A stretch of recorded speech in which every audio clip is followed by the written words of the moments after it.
Spencer, if you would, let's take us through some fantastic dungeoneering. Would you? Okay. Yeah, keep it to 13 minutes, will you? Yeah, I will. What's happening?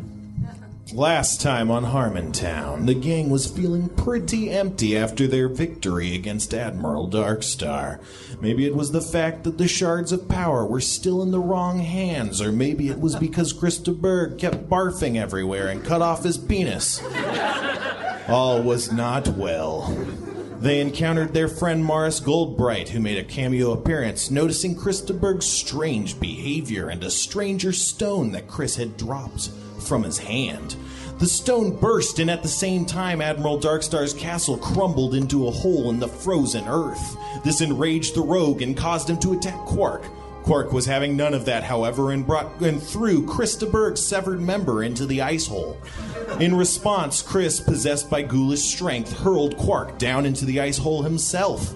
Sharpie leapt into action and teleported to Quark, carrying them down safely with his feather fall. But down where and down why? We'll find out. Down why?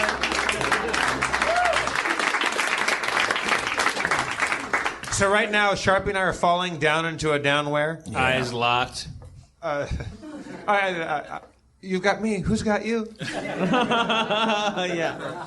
So yeah, you guys are floating for quite a while, and you float, and you're kind of floating diagonally just because that's how momentum works. And you see the crumbled ruins of the statue, or not the statue, of the castle that's fallen through the ice hole. There's this whole new layer of ground. It looks like it's maybe 700 feet below the surface of the earth before. So you guys are down that far, and there's a new ground. This ground looks gray and cracked, like dust, like gray and cracked dust.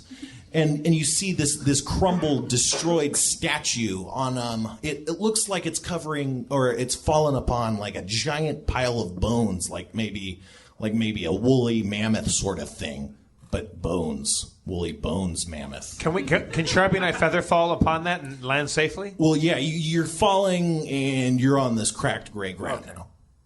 All right. So that's where you are. You guys are above. Like hundreds of feet above us. Yeah. Out of this hole. Do you guys see my dick? So we landed on bones that are on the side of a pit or the bottom? So when you're landing, it's pretty dark. The only thing you can see other than this great massive expanse of like undergroundness that you didn't know about is this just giant crumbled castle. It looks like it's on a heap of bones, like it landed on a heap of bones. That's all you can see. We landed on a heap of bones. All right. Is what you're telling me. Well, I mean, the castle did. You're next to it. You're kind of looking at it. Or next to a castle that landed on a heap of bones. Yeah. Like a woolly bones mammoth, you said. Yep. May have said that. Chris, is it just me, or do they seem pretty casual About falling on these bones? Well, We're hundreds of feet above. I pick her up and I toss her down.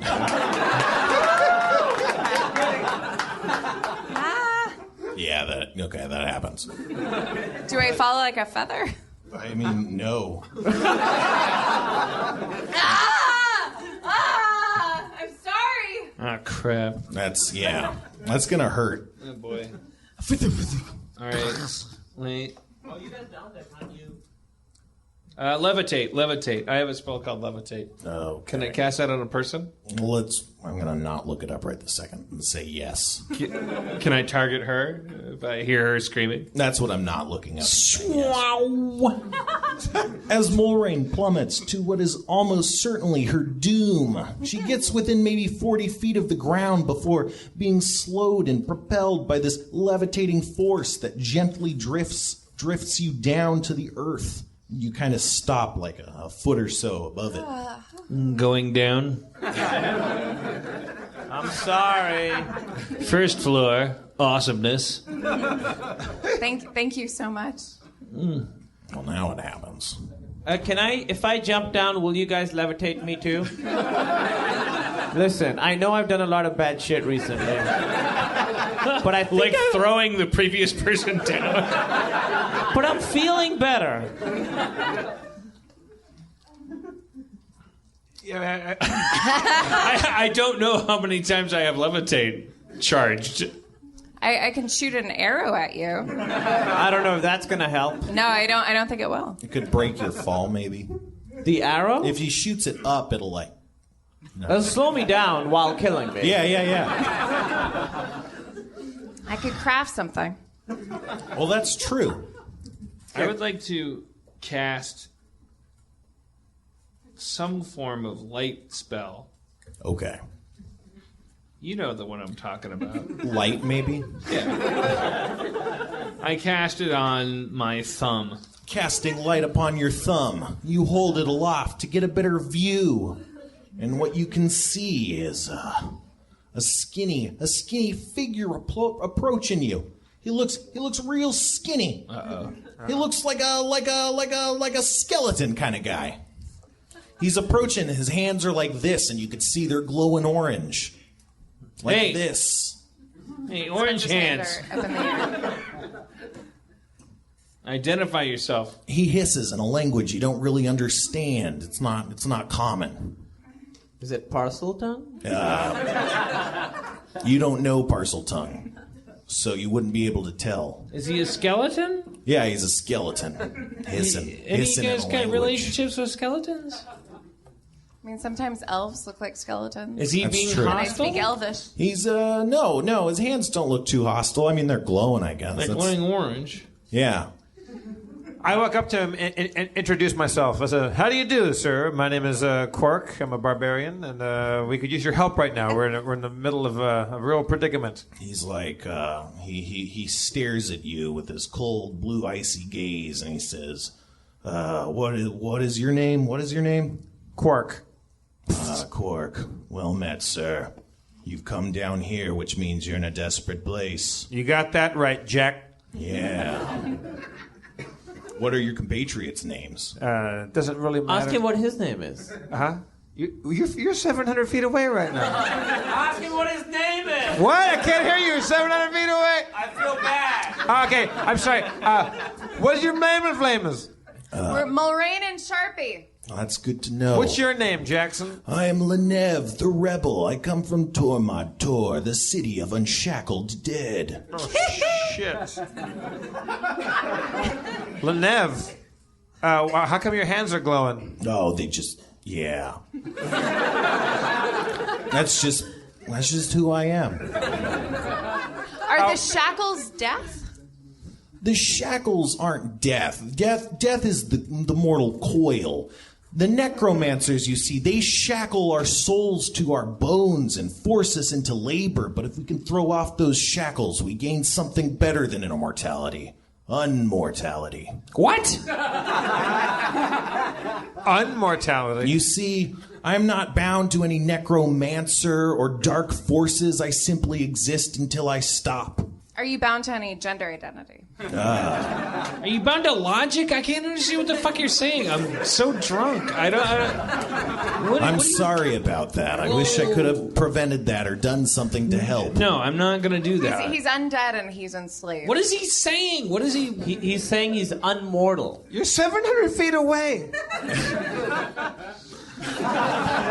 I puke acid into the hole in his general direction. You hear drops as his vomit rains down from above and splashes into the dusty ground. I'm sorry about my friend. What's your name? Lanev, the Lanev? rebel. Lanev. Lanev. The rebel. Lanev the rebel. Yes. I don't get it. Oh, well, it just, a lot of people who have been characterized as rebels aren't named Lanev. That's what's so rebellious. Yeah.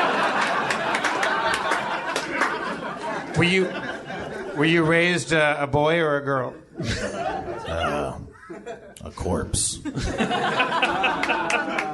That's as neutral as it gets, baby. Bonjour, Lenev.